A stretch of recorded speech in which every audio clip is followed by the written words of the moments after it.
Pattern ने SBI ने काफ़ी चेंज किया इस बार।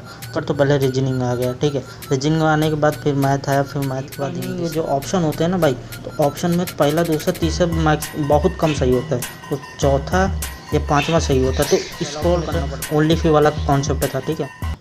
तो हेलो दोस्तों, कैसे हैं? आई होप आप सब बढ़िया होंगे। दोस्तों पहले बात तो माफ़ करना यार दोस्तों, क्योंकि मैं वीडियो बना नहीं पाया था, काफ़ी टेक्निकल इशू चल रहा था, ठीक है, जिसके कारण मैं वीडियो बना नहीं पाया। तो मैं रिव्यू अब दे रहा हूँ, क्योंकि जिनका भी 19, 20 और 25 को एग्ज़ाम है एसबीआई क्लर्क प्री का, वो लोग अपनी गलती मत करना। तो पहले मैं थोड़ा सा, मेरा एग्ज़ाम था 12 तारीख को सेकंड शिफ्ट में था, ठीक है। सेकंड शिफ्ट यानी कि 10 साढ़े 10 बजे में शुरू हुआ था।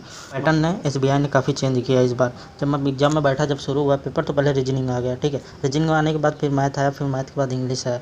तो मुझे तो थोड़ा सा सही लगा ये, क्योंकि पहले रीजनिंग आ गई, तो रीजनिंग में अगर मेरे हिसाब से अच्छी खासी सबकी सही होती है। यहाँ पर रीजनिंग शुरू हुई, रीजनिंग मैंने शुरू किया, जैसे ही शुरू किया मतलब एकदम नॉर्मली पेपर था, 33 अटैम्प्ट किया, फिर मैथ में 27 हो गए, फिर इंग्लिश में 18 आके रुक गया, जिसमें से टोटल 78 हो गए, ठीक है। तो मैं फटाफट रिव्यू बता दे रहा हूँ। जैसे जब मैं शुरुआत की, तो पहले मुझे मिला था ये 7 मंथ वाला, ठीक है, 7 मंथ वाला मिला, ये वाला 7 मंथ थे, जनवरी, मार्च, अप्रैल, मई, जुलाई, सितंबर और अक्टूबर, ठीक है। जिसमें से वर्डिंग कुछ ज़्यादा खास नहीं थी। यहाँ से शुरू किया था, ए 2 मेंबर से जी था, फिर ऐसे ही सब दिया था, बी था, और फिर एफ़ के ऊपर जितने ई के नीचे है ऐसा की वर्डिंग थी, तो ये 5 थे, ठीक है। तो ये ईजी थी, ये वाली पजल ईजी थी। जैसा तरीका होता है ना, पहले मैं गया था इनक्वालिटी पे, फिर इनक्वालिटी के बाद ऐसे लॉक्स पे, ऐसे जाना है, ऐसे जाना नहीं, फिर दिक्कत हो जाएगी तुम्हें। फिर इसके बाद मैं आया ये 7 फ्लोर, ये भाई 7 फ्लोर थोड़ा टिकी था, पता है क्या टिकी था? इसमें से कई बार ये नहीं दिया था फिक्स स्थान की, ये 5वें प्लेस पर है, 6वें प्लेस पर है, बस डायरेक्ट बोला ए 2 मेंबर्स बी हैं, जी 2 मेंबर्स बी हैं, फिर एफ के ऊपर जितने हैं, डी के नीचे जितने हैं। तो फिर मैं परेशान हो गया कि भरूँ कहाँ, ठीक है। तो फिर याद आया कि 7 ही पर्सन है, ठीक है। तो 7 पर्सन है, तो इसका मतलब हुआ कि ज़्यादा ऊपर भी नहीं जाएगा। जब जी 2 मेंबर्स भर गया, तो इसके ऊपर नहीं जा सकता अगर 2 मेंबर्स भरना है। तो फिर मैं दिमाग बढ़ाया, फिर भरा, तो तुरंत कम से कम 3 पॉसिबिलिटी बनी थी। 3 पॉसिबिलिटी बनने के बाद ये ख़त्म हो गया था। तो मतलब अगर फंसना होता तो मैं इसमें फंस जाता, लेकिन फैक्ट की बात ये रहा कि ये 3 मिनट मेरे ले गया था, ऐसा नहीं था, ये 3 मिनट ले गया था मेरा। फिर आगे बढ़ा, तो ये 4 क्वेश्चन अनसर्टेन थे, नॉर्थ में थे, जिसमें से 70 मेंबर्स आ रहे थे। जिनका भी सेकंड शिफ्ट में हुआ प्लीज़ बताना कि 70 मेंबर्स आ रहे थे ना, ठीक है। तो इसके क्वेश्चन भी सही शॉर्ट थे। और एक बात मैं बता दूं यार, ये जो पेपर हो रहा है ना, तो पेपर में ये जो ऑप्शन होते हैं ना भाई, तो ऑप्शन में पहला दूसरा तीसरा मार्क्स बहुत कम सही होता है, और चौथा या पाँचवा सही होता है। तो स्क्रॉल करना पड़ता है हमें, स्क्रॉल बार बार स्क्रॉल करेंगे, तो स्क्रॉल करने में टाइम काफ़ी चाहता है, तो वो चीज़ करता है एसबीआई।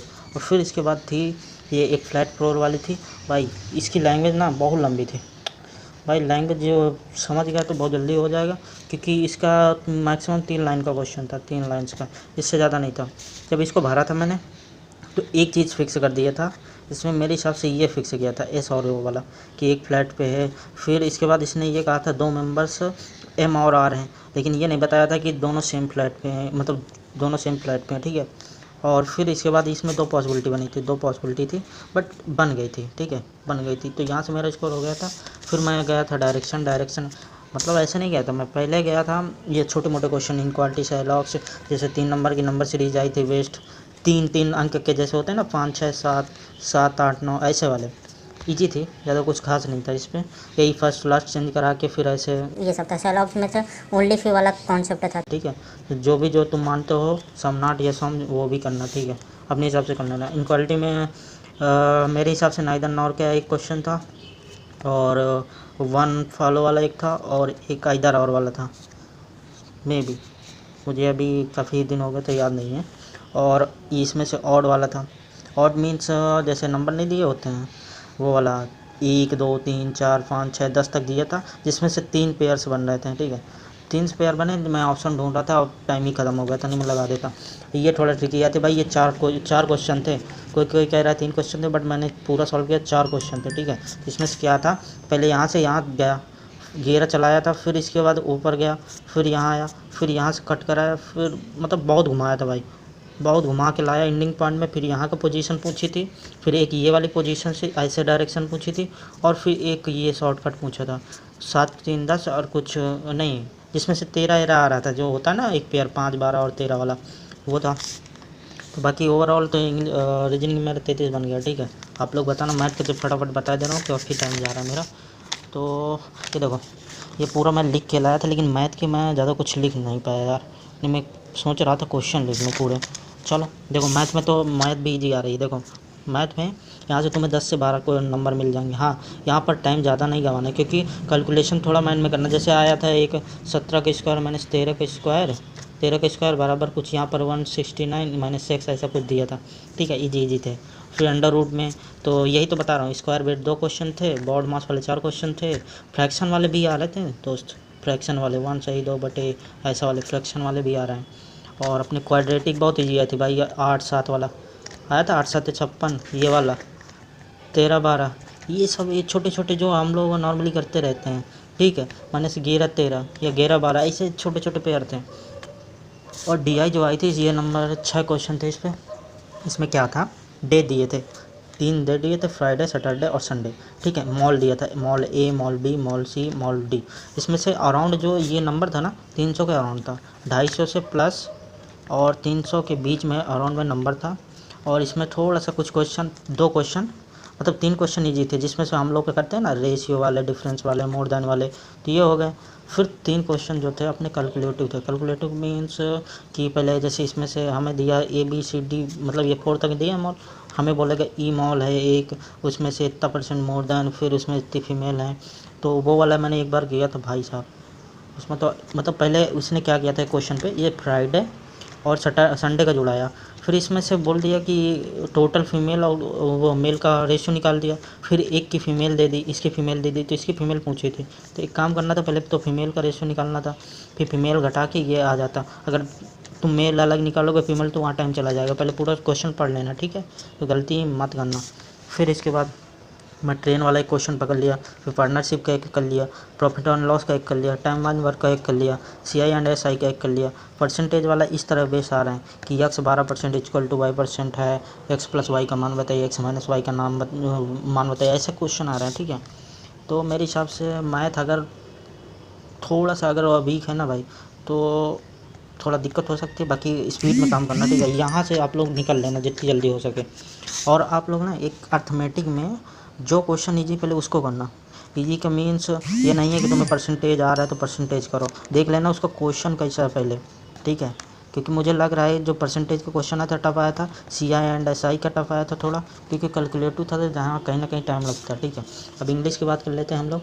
तो मैं इंग्लिश पे पहुँचूँगा। ठीक है, इंग्लिश में आने के बाद मैं देखो, इंग्लिश में जैसे मैं खोला RC खुली, जो RC थी क्लाइमेट चेंज के ऊपर। ठीक है, क्लाइमेट चेंज के ऊपर थी, एक वर्ड आया इम्पैक्ट, एक वर्ड और कोई था जिसका मतलब होता है ओरिजिन से संबंधित होता है, मतलब वो उसका यूजेस पूछा था, तो वहाँ से पढ़ा था तो ओरिजिन निकल के आ रहा था, वही एक ही ऑप्शन था, मतलब प्रोड्यूस होना, वो वाली चीज़ें में।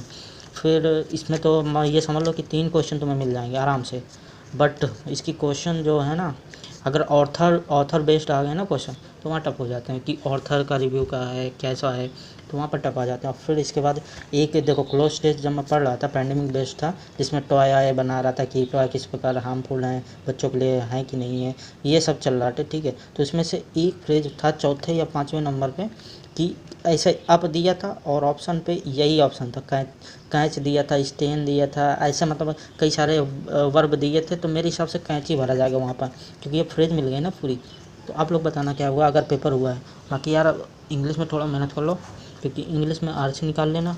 और मेरे में देखो ये आया था 4 क्वेश्चन, तो 5 सेंटेंस दिए रहते हैं ना छोटे छोटे से, ABCD, तो उसको बनाना होता है DEFA ऐसा कुछ, वो वाले आए थे। फिर 4 मिसफेल्ट वाले वर्ड आए थे जो गलत होते हैं, तो गलत में मैंने देखा तो एक क्वेश्चन बिल्कुल राइट था, बाकी 3 क्वेश्चन में स्पेलिंग एरर थी, वो तो स्पेलिंग एरर पूछा तो स्पेलिंग एरर होगी ना। और rearrangement of the sentence easy वाले थे। ठीक है, ये भी ईजी आए थे, तो ये समझ लो ये करेक्ट सेंटेंस वाला था, सॉरी। ठीक है, ये करेक्ट सेंटेंस था, और ये अरेंजमेंट सेंटेंस जो अभी बताइए DEF वाला करेंट स्टेटमेंट में मतलब ऐसा था कि 5 वाक्य दिए थे। ठीक है, ऑप्शन ए में पूरा सेंटेंस दिया, ऑप्शन बी में पूरा सेंटेंस, ऑप्शन सी में, डी में भी और ई में भी, मतलब ऑल राइट ऐसा लिखा, तो उसमें देखना था कौन सा राइट है। ठीक है, तो मैंने कई क्वेश्चन किए, तो बट एक मुझे पहले ही वाला जो क्वेश्चन पढ़ा वो पूरा राइट लग रहा था मुझे, कहीं एरर मिल ही नहीं रही थी। ये बताओ, जब 2 में एरर नहीं मिलेगी तो इसका मतलब है कि सब राइट है। हाँ, और बाकी आगे पढ़ा तो मुझे मैक्सिमम एरर मिल रही थी, कहीं वर्ब नहीं थी, कहीं वर्ब गलत लिखे थे, कहीं ये वाला ज़्यादा आजकल एरर आ रहा है देयर और दियर वाला। तो इसको थोड़ा कॉन्सेप्ट पढ़ के जाना। और ये द के साथ नाउन और आगे क्या आएगा, ओनली फ्यू और sorry only few one of the, हाँ मोर दैन लेस दैन ऐसे आ रहा है। तो ठीक है, बाकी यही रिव्यू था मेरा। आप लोग ज़्यादा मेमोरी बेस्ड पेपर लगाइए। अगर टेक्स्ट बुक में हैं आप तो टेक्स्ट बुक के लास्ट वाले जो मॉक टेस्ट हैं 20, 21, 19 वाले वो लगा के जाइए आप लोग। वो थोड़ा हार्ड लेवल के हैं, एक दो बार हार्ड लेवल भी लगा के चेक कर लो, ठीक है। बाकी चैनल पे हो, चैनल को सब्सक्राइब कर लो यार, ठीक है। मेरा लोगो तो यही है कि 1 स्टेप मोर, बस एक ही स्टेप में आगे सिलेक्शन है। बाकी चैनल को सब्सक्राइब करना। बाय दोस्तों।